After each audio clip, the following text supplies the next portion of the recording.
Tive algumas pessoas que nos comentários, quando eu basicamente digo que a esquerda se desconectou da realidade, principalmente a esquerda mais progressista, fizeram uma pergunta: bom, mas então qual é a realidade? Tu que és o dono dela, pessoas a tentarem picar-me um bocadinho nos comentários, a dizer então qual é que é a realidade que a esquerda se afastou, porque é que a esquerda se afastou dela e porque é que não consegue ligar-se a ela se é apenas a realidade. E como sabem, a realidade não é racista nem xenófoba. Eu no dia de hoje venho mostrar-vos um exemplo claro de um comentador com alguma relevância nas televisões portuguesas, que é um artigo que já tem uns meses, mas que eu acho que é relevante e que aliás ficou conhecido por muitas pessoas, sobre o quão desconectada a esquerda e o centro político, eu não sei se este senhor é propriamente de esquerda, mas será do centro político, não será um homem de direita seguramente, e eu venho mostrar-vos porque é que este artigo é o símbolo perfeito de que a esquerda se desligou da realidade de um modo geral. E vamos ver então o que é que este senhor acredita que os imigrantes devem respeitar quando chegam a Portugal, porque ele acredita que a cultura portuguesa não tem que ser respeitada, nem o modus vivendi português. Ora, esse comentador é Gonçalo Ribeiro Teles e ele diz neste artigo do Expresso o valor cultural de uma bússola portuguesa. O que é que ele diz logo aqui na introdução deste artigo? Os imigrantes não têm de respeitar qualquer cultura, valor ou modo de vida português. Isso não existe. Têm sim de respeitar as leis portuguesas e os valores e os princípios consagrados na Constituição, tal como eu ou qualquer outro português. Então eu pergunto ao Gonçalo Ribeiro Teles, se a cultura não existe, ele diz que isso não existe. Portanto, a cultura não existe e o modo de vida português não existe. Então porquê é que o Gonçalo Ribeiro Teles diz que é um português? Eu acredito que, por definição, as constituições e as leis pelas quais um país se rege devem ser construídas de baixo para cima. O que é que isto significa? As leis não devem ser uma imposição sobre como as elites veem a sociedade, devem ser sim o realizar e o materializar politicamente daquilo que a sociedade já é e já vive. Ou seja, independentemente daquilo que o Gonçalo Ribeiro Teles, se estivesse no poder, faria da Constituição e das leis, os portugueses têm um modo de vida, têm uma identidade, têm história partilhada, têm gastronomia, têm música, têm N de coisas. E essas coisas não vão deixar de existir ou de ser uma realidade vivida pelo povo português porque o Gonçalo Ribeiro Teles diz que elas não existem. As leis e a própria Constituição deve ser apenas o materializar político daquilo que é o povo português. Não deve ser nada pouco orgânico, não deve ser decidido por tecnocratas da União Europeia como é que o povo português se governa. Agora, se o Gonçalo Ribeiro Teles acredita que não há cultura, porquê é que ele fala na língua que fala? Porquê é que ele tem determinados gostos musicais? Porquê é que ele sente, emoção, quero eu acreditar que sente, emoção quando toca o hino português? Porquê é que ele tem esta ligação, também ela hereditária, sem dúvida nenhuma, para com os seus antepassados? Porquê é que ele quer saber da história portuguesa, ou deveria querer saber da história portuguesa?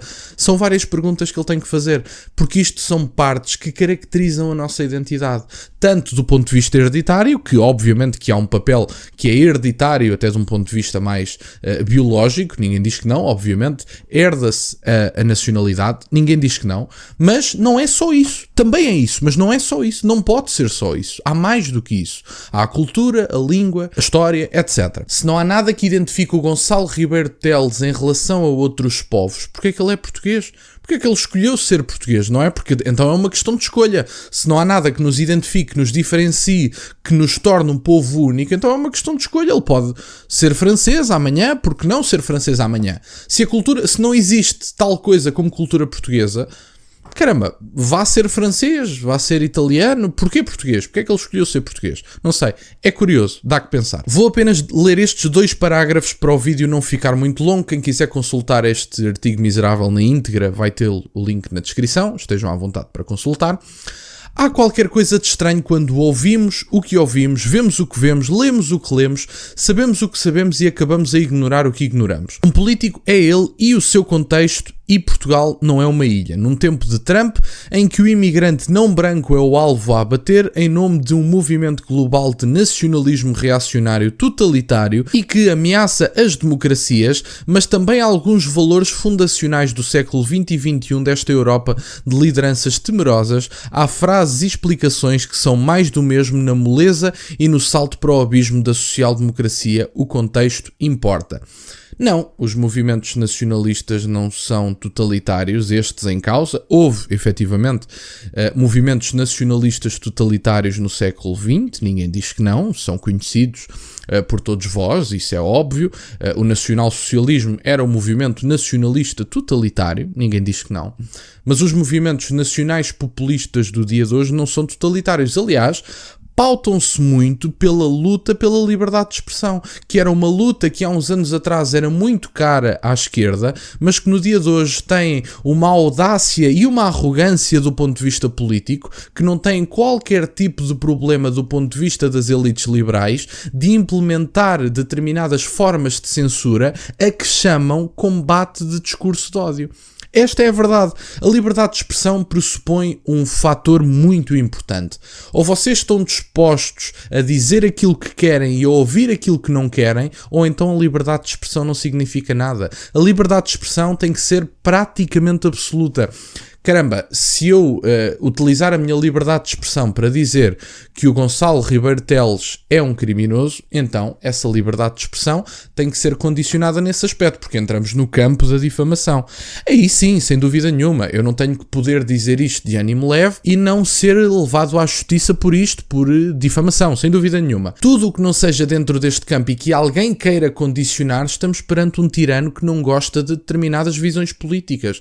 Mas a pluralidade de visões políticas é precisamente aquilo que deve caracterizar as democracias. Mas é interessante que aqueles que se arrogam de defensores da democracia são aqueles que tão frequentemente estão dispostos a castigar quem faz uso pleno da sua liberdade de expressão e da sua liberdade de pluralidade de pensamento, vamos dizer assim. Vamos apenas ler o segundo parágrafo, que eu acho que é decisivo, e passamos já ao resto da análise.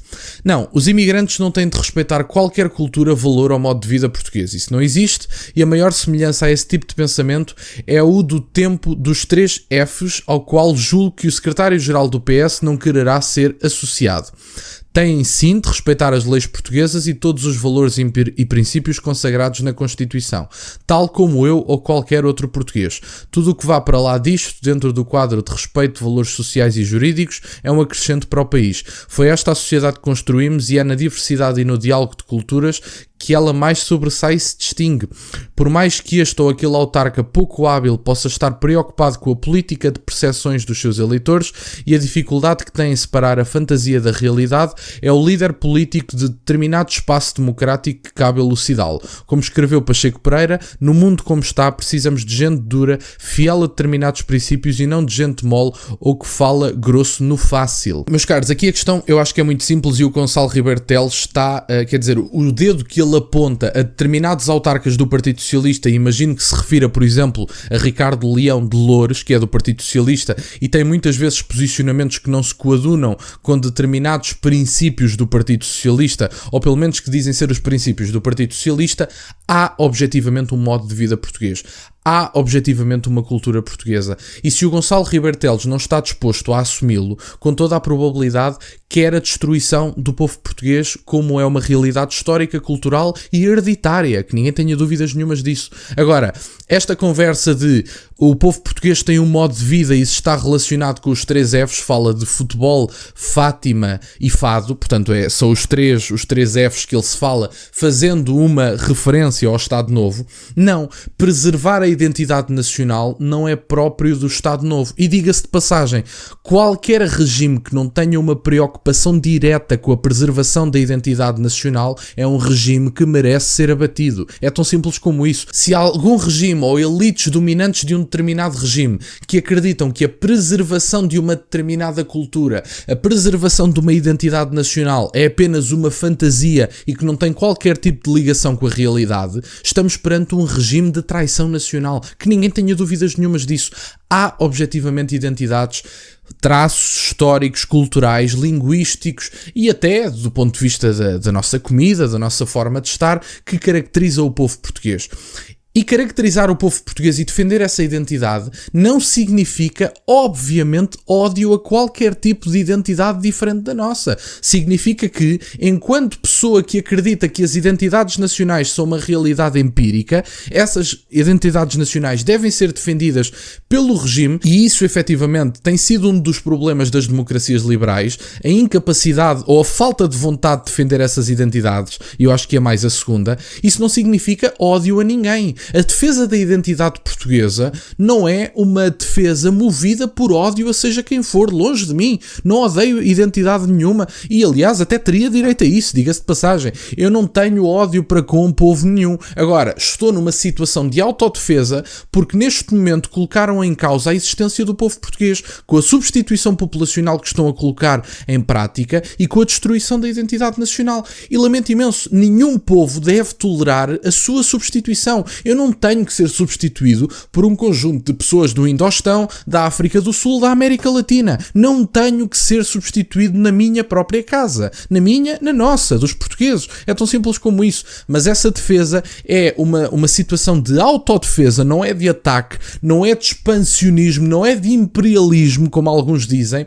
É uma questão de, como o Dr. Jaime Nogueira Pinto caracteriza muitas vezes, de nacionalismo defensivo. Não é propriamente um nacionalismo com tendências expansionistas de ataque ao território espanhol, de invasão do território francês, de ataque ao território italiano, não é nada disso. Tem única e exclusivamente que ver com defender os nossos limites geográficos, que temos as fronteiras mais antigas do planeta, defender a identidade nacional com uma história com mais de 900 anos e defender a hereditariedade da nossa cultura, porque herda-se obviamente a nacionalidade, sem dúvida nenhuma. E portanto, qualquer regime, e para terminar o vídeo, qualquer regime ou comentador que acredite que a identidade nacional não existe e que está disposto a abdicar dela por um falso sentimento de partilha de culturas, por um falso enriquecimento cultural que não se tem verificado, muito pelo contrário, com toda a probabilidade estamos a falar de pessoas que não gostam de Portugal e que o traem todos os dias com este tipo de faltas de respeito pelo país. E portanto, era isto que eu tinha para partilhar, meus caros. Quero-vos agradecer imenso por estarem desse lado. Peço-vos só o gosto neste vídeo e que subscrevam o canal. Tem as minhas redes sociais e o MBA na descrição, para o caso de quererem fazer alguma doação. E nunca se esqueçam, meus caros, questionem tudo. Até à próxima.